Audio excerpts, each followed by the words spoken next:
Hello and welcome to Crossfire, the show that dives into the heart of global conflicts, where nations collide, alliances shift, and lives hang in the balance. On tonight's show, we tell you how Britain's top secret quantum clock is set to revolutionize navigation systems and outsmart cyber threats. Also on the show, we tell you how Hollywood studios are still minting millions of dollars from Russia, even after they severed all ties with Moscow following the invasion of Ukraine. Stay tuned as we break down these critical developments and explore their impact on the future of global power and security.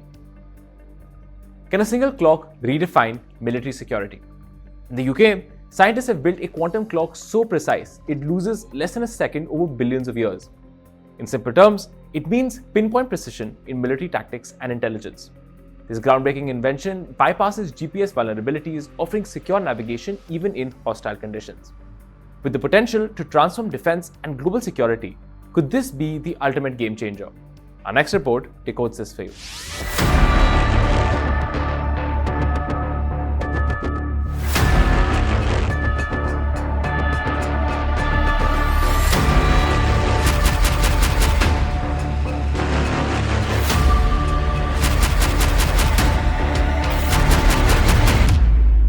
Can the military security of a country hinge on a single clock? Not just any clock, one so advanced that it can measure time with near-perfect precision. A clock so accurate, it will lose less than a second over billions of years. This isn't a concept from a science fiction novel. It's happening right now in the UK. In a top-secret lab, British scientists have developed a groundbreaking quantum clock that could revolutionize military operations. Designed to overcome vulnerabilities in GPS technology, this device is being hailed as a leap forward in intelligence, surveillance, and reconnaissance. And their implications? They're massive. Not just for national defense, but for global security. At the heart of this innovation is the Defense Science and Technology Laboratory. Here, scientists have been quietly developing a quantum clock that could redefine military operations. The UK Ministry of Defence, which has poured over £28 million into this project, describes the clock as a breakthrough that could provide Britain's armed forces with an unprecedented edge in the field. This clock doesn't just measure time, it masters it. Unlike current systems that depend on GPS technology, which adversaries can jam, block, or disrupt, this quantum clock operates independently, offering secure and resilient navigation even in the most hostile environments. Here's what makes the clock such a game changer. The clock reduces reliance on GPS, ensuring uninterrupted navigation during conflicts or cyber attacks. Precision timing enhances encrypted communications, making them harder to intercept. Weapons like guided missiles can be timed with unparalleled precision, improving targeting and coordination. And in cyber operations, where milliseconds can decide outcomes, this clock provides a critical advantage. For military operations, where timing is everything, this kind of precision means better coordination, secure communications, and more accurate weapon systems. The clock is already undergoing trials under the Demonstration of Advanced Timing Apparatus or DATA program. This makes it the first time a UK-built optical atomic clock has been tested outside a lab. The clock's potential extends beyond defense. Efforts are underway to miniaturize the technology, enabling its use in everything from military aircraft to commercial infrastructure. This isn't just about keeping time. It's about shaping the future of security and strategy. With the quantum clock, the UK is setting the pace in military innovation, ensuring its military stays ahead in an ever-evolving landscape of threats. Two of Hollywood's biggest giants, Disney and Sony, are in the spotlight, and not for their blockbusters. Despite suspending operations in Russia after the invasion of Ukraine, these Hollywood studios pocketed £13.5 million from a Moscow-based joint venture. Critics are now questioning whether financial gains can justify such ties in the midst of a war. Is it profit over principle, or a case of businesses winding down under complex circumstances. For more on this, listen in to our next report.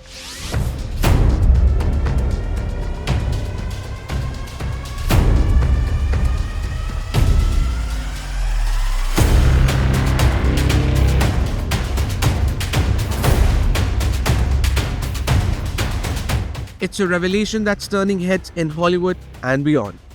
Disney and Sony, two of the biggest names in entertainment, have pocketed £13.5 million from their operations in Russia. Here's the catch. This money came after both studios publicly suspended operations in the country following Russia's invasion of Ukraine. So, how did this happen? And why are these payments stirring controversy when the studios have claimed they've cut all ties? The controversy centers on Walt Disney Studios and Sony Pictures releasing a Moscow-based joint venture responsible for distributing blockbuster films like Frozen and Spider-Man: Homecoming.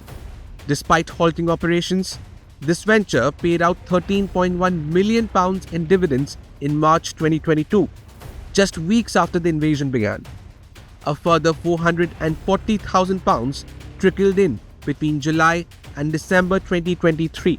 These payments were funneled to Eastern European Holdings, a London-based company jointly owned by Disney and Sony. The studios insist these payments are tied to businesses conducted before operations were suspended. But the timings has raised questions, especially given the March 2022 payout occurred just 1 week after Disney and Sony announced they were halting their activities in Russia. The payments have drawn the attention of advocacy groups like Before Ukraine, which has called on Western companies to completely cut ties with Russia. Critics argue that any financial flow from Russia, no matter the circumstances, undermines efforts to isolate the Kremlin economically. While many businesses, like Carlsberg, have faced challenges exiting Russia due to Kremlin-imposed asset seizures, Disney and Sony's Russian joint venture managed to distribute these dividends despite sanctions. As of December 2023, the venture still holds £9.1 million in Russian bank accounts, waiting to be paid out under monthly limits set by current regulations. With millions flowing out of Russia to Western studios during a time of war, it begs the question, are the lines between profit and principle becoming too blurred to ignore? Afghanistan stands at the brink of renewed chaos, with allegations that Pakistan is fueling the fire. Amid mounting tension with the Taliban, Pakistan is accused of plotting to arm and support anti-Taliban factions, seeking to destabilize its neighbor. As border skirmishes escalate and regional tensions rise, is Pakistan playing with fire in its bid to reshape Afghanistan's future? For more on this, listen in to our next report.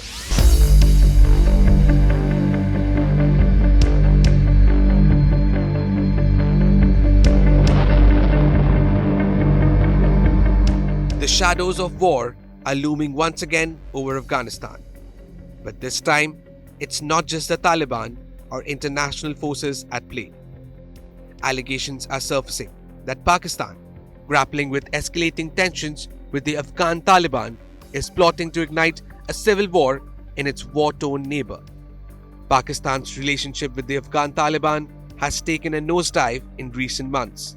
The once close partnership has been marred by escalating cross-border tensions, retaliatory attacks, and conflicting interests.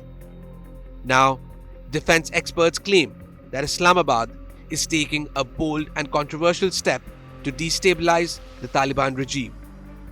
In a move that has raised eyebrows across the region, Pakistan's ISI chief, Lieutenant General Asim Malik, made an unannounced trip to Tajikistan, a nation that has long opposed Taliban rule.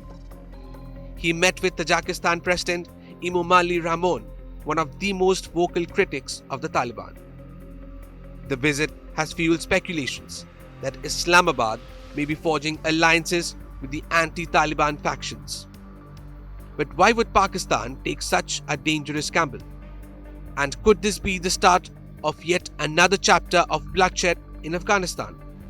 Reports suggest that Pakistan is reaching out to anti-Taliban leaders, especially those affiliated with the National Resistance Front. The NRF, based in Tajikistan, is a coalition of anti-Taliban fighters. Now, Tajikistan plays a crucial role in this equation. President Emomali Rahmon has long opposed the Taliban regime and demanded an inclusive Afghan government that represents all ethnic groups, including the country's Tajik population. By aligning with Tajikistan, Pakistan seems to be tapping into a shared opposition to the Taliban to further its strategic goals. However, the tension between Pakistan and the Afghan Taliban extends beyond political maneuvering. In recent weeks, the Pakistan Army has conducted airstrikes targeting Tehrik-e-Taliban Pakistan militants hiding in Afghanistan.